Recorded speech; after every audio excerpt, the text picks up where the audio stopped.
What's up, guys? Mason the Brock Henderson here. This is Agents of S.H.I.E.L.D. Season 4, Episode 15. 15. Self-control. What I lack right now, because, holy crap! Wow! I talked about how excited I was for this episode, and it did not disappoint.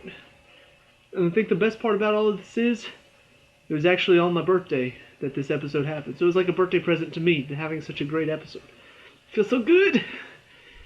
I'm sorry, I kind of have to take it in for a second, because after Supergirl, after Bones, I feel like I've smacked my head so many times. And so to have a show that you can just watch and be like, I know this is going to be good, it feels awesome. So, let's talk about it. So obviously, like I said last week, I saw this got a 9.8, and I saw an article title that talked about it being a perfect, I thought it said Who Done It mystery. It actually, Who Can You Trust mystery is what it was called. And I totally see it. You know, that kind of affected my view of it at first, because I was like, oh wait, they're confirming right away that it's, you know, they actually are replaced. Like, I was wondering if it was going to be one of those things where we weren't sure who was actually replaced. And at first we weren't. You know, we knew somebody was. We saw Coulson and the director and Mac definitely were at first. But then it was making it look like Daisy was the fourth one, and we saw 4 LMDs. It's like, oh, okay. But then all of a sudden, like, we see Fitz and Simmons are going into that little room, and all of a sudden LMD Detective pops up. I'm like, holy crap. What? And at first, whenever it showed up, it looked like it scanned over Gemma's head, and I'm like, no. So when she pulls out the gun, I'm like, holy crap, this is intense. And it's just that scene, that entire scene, like all of it, from just when Simmons pulls out the gun and Fitz is pleading for his life, saying, no, I'm not the LMD, and she's like, you're the LMD, and that whole scene, to the end whenever she's stabbing him. You know, there was another scene in between that, whenever he knocked her out at first, but that entire thing between Fitz and Simmons, or LMD Fitz and Simmons, it was intense. It was so intense. Because first of all, you're not sure who's the real LMD. You know, it could be Simmons is doing this. It could be, oh, maybe she's the LMD, like, pretending to be this way to make him trust her, because, you know, an LMD wouldn't react like that. Or it could be Fitz, and all this pleading that he's doing is just part of his programming to pretend to be not an LMD. But ultimately, she says, cut your wrist and I'll know. So he cuts his wrist. He's like, that's a lot of blood. And then she's like, did you cut the whatever artery? And as soon as she gets close enough, he grabs the knife, stabs her in the leg, and then knocks her out. And so you're like, holy crap, Fitz is the 4th LMD. So then, you know, we've already, at that point, you kind of figure out, okay, so Daisy's the other one that hasn't been turned into an LMD yet. And so now we see she is with Mac, and Mac's like, okay, we got to round up all the Inhumans. So he talks to Yo-Yo and gets her to meet up with them. And so then we come back to Fitz and Simmons, and Fitz is like scanning her brain so that they can implant her memories into LMD Simmons. And then all of a sudden she starts like escaping, you know, slowly. She's sedated, so she's not actually able to get away that fast. But she lures him into a trap, knocks him down, takes a knife, and starts just stabbing him. And I think the best part about all of this, I mean, I know pretty much everybody on the show is a good actor. You know, I've seen them act incredibly before. I know they're really, really good. But watching Fitz as he's screaming bloody murder, you know, as she's stabbing him, and all of a sudden stop and just turn into LMD Fitz for a second. You know, just like, no, Gemma, no! And then starts like choking her. And then all of a sudden turns into, Gemma, please, you don't have to do this. Gemma, please. I'm like, oh my god, he's so good! Oh, it was amazing just watching as she's like stabbing the crap out of him, and he's just going between freaking out to trying to convince her to stop to, Gemma, please, you know, just, oh, it was awesome. It was incredible watching that. So ultimately she does end up like severing one of the wires that shuts him down. And so then we see Daisy as she walks into a room full of daisies. And this was kind of like, what? What? I didn't know what to expect after this. You know, at first I kind of saw, okay, so they're making LMDs of them, they're trying to replace them. What's the room full of daisies for? You know, that's just, it was creepy. I was like, what is this? Oh my gosh, it was, that really started getting things rolling. So at that point, you know, Mac walks in, you see her clothes are on the floor, you're like, okay, so clearly she's replaced one of them, and then she's going to sneak up on him and knock him out. And that's what she does. But then she encounters Simmons in his room after she sees a video of, she sees Fitz on the floor, you know, blood all over the place. Agents are there with Coulson and the director. And so she's like, oh no, Fitz is dead. And just like, oh, Simmons is the one that did this. And all of a sudden, when the agent bends down and pulls back his skin to reveal the wiring, he's like, oh, we need to scan everybody right now. Coulson shoots up everybody. The director knocks one of the guys over. Coulson goes over to shoot out of bullets, so bashes his head in. And so Daisy's like, oh my god. And that's when she notices the blood, and Simmons is in the same room. This is the second scene that was just like, holy crap, this is amazing. Because it was like, you know both of them are not LMDs. You know that they're the two that are not being, or haven't been scanned yet, because they already said that. And so you're just freaking out, like, what if one of them tries to kill the other one? Like, what's happening here? And so Daisy's like, let me use my quake powers, because LMDs can't have quake powers, of course. She's like, I'll scan your bones and we'll decide if we're both not LMDs. And Elizabeth Henstridge, Gemma in this scene, oh my gosh, she's incredible in this scene. Just the fear, the concern, the sadness, just all of it. You know, the fact that Fitz has been taken over by an LMD, the fact that he might be dead is scaring her. The fact that she might be an LMD, you know, there's one point where she's like, I'm not one of them, I'm not one of them, I'm not one of them, you know, trying to convince herself. And so all of this is like building up, and then Daisy grabs her and like pulls her in for a hug, and you know, at that moment they both realize, okay, neither of us are LMDs. And it's just like, oh, it's such a touching moment at the end of all of that intensity. I'm just like, go girls. So now they're trying to make it through the base.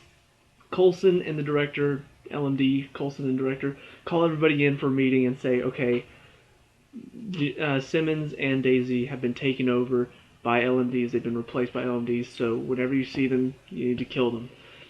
And so they come up with this ingenious plan to knock every single agent out in the base, you know, using this gas. And so Daisy takes on the director in the hallway. Pretty kick-ass battle, just all the fighting, and all of the fighting is awesome in the show, but this one was pretty awesome because they used the fact that they cut off the lights. They used that to their advantage to make it like really epic. And so finally she manages to knock out the director and cut his wiring just as Mac and Coulson walk in, the LMDs. Meanwhile, Simmons has woken up a select few of the agents and said, you know, I'm not an LMD, but I need your help. And they're just like, sure, whatever. So then she threatens them and makes them help her. And so they're walking down the hallway. You know, she's forcing them. And you see, I think her name is Piper. I want to say Piper. I'm pretty sure she's an agent that also works for the DEO and Supergirl, I think. But anyway, it's an agent we've seen working for May. You know, she's been training under May for most of the season and part of last season as well. And we see that she's like ready to take a knife to Simmons as soon as she gets a chance. So right as they're walking by, Daisy, like, she's been shot in the shoulder and in the leg by Coulson and Mac, and so they're closing in on her, and you just see like she's all of a sudden building up this little quake ball, and then unleashes it, and it's so powerful it knocks Coulson all the way back through glass. Mac's face gets ripped off and knocks into the hallway where the agents and Simmons are there, and they see it, and she delivers a funny line. She's like, well, now I don't have to say I told you so. But so at that point it's like, okay, so now the agents are definitely going to help them. So they help them get to the Zephyr, they help them get the stuff in there. But before they get to the Zephyr, there's LMD May that's been awoken by Coulson, and she's sitting on this pile of explosives. And she's talking about she doesn't want to have any more regrets, and you're just like, what's going on with her? You know, because she seems like she's acting a bit strange for LMD May. You know, like it seemed like something was up with her. Well, we see Coulson comes walking into the room, and the door's closing behind her as Daisy and Simmons are heading towards the Zephyr. And the talk that they have is just, it's kind of emotional, but it is ruined by the fact that they're both LMDs, so it's not really May and Coulson in there. But the fact that she understands, she understands that this isn't what she wants. I actually read an article that talked about the whole, it was the perfect who can you trust mystery, and they compared it to like Frankenstein's monster. It's kind of true, when you really think about it. That's very similar to what she's experiencing. The fact that she's kind of disgusted by what she is, and just when she was talking to Coulson earlier, and he was talking to her about the framework and what it means, you could see that she didn't buy into that, and so she tells Coulson, this isn't right. My directive was to get the Darkhold, and that was from Radcliffe. Wanting to be with Coulson, that's for me, and you're not Coulson. And at that point, he pulls out the gun, the Zephyr's taken off, you see the explosion, and it's just like, holy crap, just made it out, just in the nick of time. And so they finally realize, Daisy and Simmons, that they're going to end up going into the framework to try to get their friends back. And that's kind of where it leaves off, them entering the framework, and of course there's some very surprising developments in there. But before I get to that, there are a couple other things to talk about. One is, they appear to be going somewhere. I'm not sure. Simmons said something about they were going to make a stop off or something like that. I'm not sure what they're going to do. Obviously, once they find their friends in the framework, they're going to try to talk to them and convince them it isn't real, and try to find out where their bodies are being hidden. So I feel like that's probably going to be the first few episodes once we return, because I think this is like the winter finale. So, but they're in the Zephyr, and Yo-Yo's there as well, and I'm wondering what's going to happen as far as their bodies are concerned. I feel like the Zephyr itself isn't quite safe, so I'm wondering what's going to happen there. The other thing is, of course, the other kind of main story going on, and that's Ada and everything going on there. So she replaces Anton's body with a robot body, severs his head, and uses his brain to function this robot body. So he's like, I don't want to be in the framework. She's like, you're not. Your brain is in this body now. And then on top of that, she sees Radcliffe. Radcliffe is talking to her, and she's talking about this paradox that's being brought about by the fact that he wants her to keep him alive, but also keep the framework working as well. She's like, that's a paradox. I can't do both. And finally, he tells her that the body isn't meaningful. Their bodies, when they're in the framework, will actually start to digress at some point. And so she's like, so bodies don't mean anything. He's like, right, exactly. She's like, thank you for making things so much clearer. Cuts both of his wrists and forces him into the framework. So Radcliffe's now dead, and his consciousness is in the framework because Ada feels like that's the best solution. Keeping him alive is now done, as well as just keeping the framework alive. So yeah, that was kind of intense. So all of that is going on over there, and you see she wants to have feelings and emotions as well, because she wants to experience joy and sadness and all of that stuff. She wants to experience love. So all of that's being set up. So after they enter the framework, this is clearly going to be the story for now. And it's very interesting to see what's going on. Because I was wondering what's going to happen. I was wondering what exactly the framework was going to entail. So we see Daisy, we see it from her point of view at first, and she wakes up in a bathtub, and all of a sudden she gets a text saying, wake up your boyfriend, we've got work. And so she's going into the room, she's like, Lincoln? I'm like, it's not going to be Lincoln, right? It's not going to be Lincoln, right? Zooms in on a picture. Grant Ward's returning! Yeah! As much as I kind of hate Grant Ward, I'm not going to lie, I love his character. His character is so interesting, and Brett Dalton is an amazing actor. So having him back on the show, even if it is just for the framework, really exciting. Really, really, really, really exciting. I'm so excited to see where they're going to go with this, what they're going to do with him.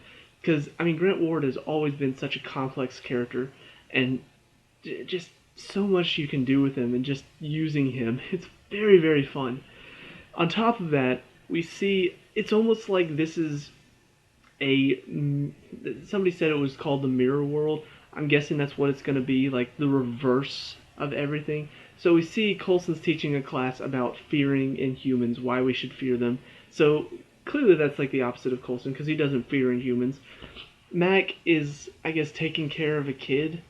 I don't know what's going on there. I don't know how that's the opposite of Mac because it seems like, I don't know, maybe because Mac is so devoted to his job, he doesn't have time for a family. So in this one, he's so devoted to his family, he doesn't have time for a job, maybe. We see Fitz getting out of the car, and all of a sudden he grabs a woman's hand. I'm like, it's not going to be Gemma, right? Sure enough, next scene we cut to Gemma's headstone in a grave in a cemetery.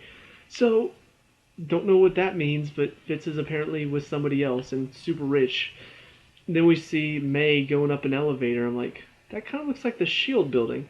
Zooms out, pretty much the S.H.I.E.L.D. building, but Hydra symbol on it. So, yeah, this reverse world seems like it's going to be very difficult for our heroes to navigate because it's going to be pretty much the exact opposite, I believe, of what their world is. Hydra's in power instead of S.H.I.E.L.D. Coulson's opposite. Fitz looks the opposite. May looks the opposite. Sure, Jim is going to have to deal with the fact that Fitz is with somebody else. But I'm so looking forward to it. I mean, this episode got a 9.8 on IMDb, and I've talked about this in the last episode, but it's such a rare thing to get that great of a score, and this episode fully deserves it. I mean, every part of it was just so awesome, from the camera work to the acting to the music to just everything. It was so awesome. The fight scenes were incredible. It was top notch. And not that the fight scenes ever get really bad. Some of them do get a little cheesy at times. But for the most part, the fighting is awesome in this show. But this one kind of stands out as being like, that was really awesome. Just watching her fight the director, LMD, seeing as she punches and he just, no reaction at all. And then the little quake ball that she creates. And it was all just, it was amazing. It was absolutely amazing. Couldn't have asked for a better episode of Agents of S.H.I.E.L.D., especially on my birthday. That just makes it all the better. I'm so looking forward to seeing what they're going to do next. So, obviously it doesn't return until April, and we're going to have to wait. And that's the only disappointing part. But I'm looking forward to it. Let me know, are you looking forward to it as well? Let me know what you think about this episode. What did you like and dislike about it? Let me know, we can talk about it and discuss all that good stuff. Leave a like and subscribe for future Agents of S.H.I.E.L.D., and I'll see you at the next one. Peace out.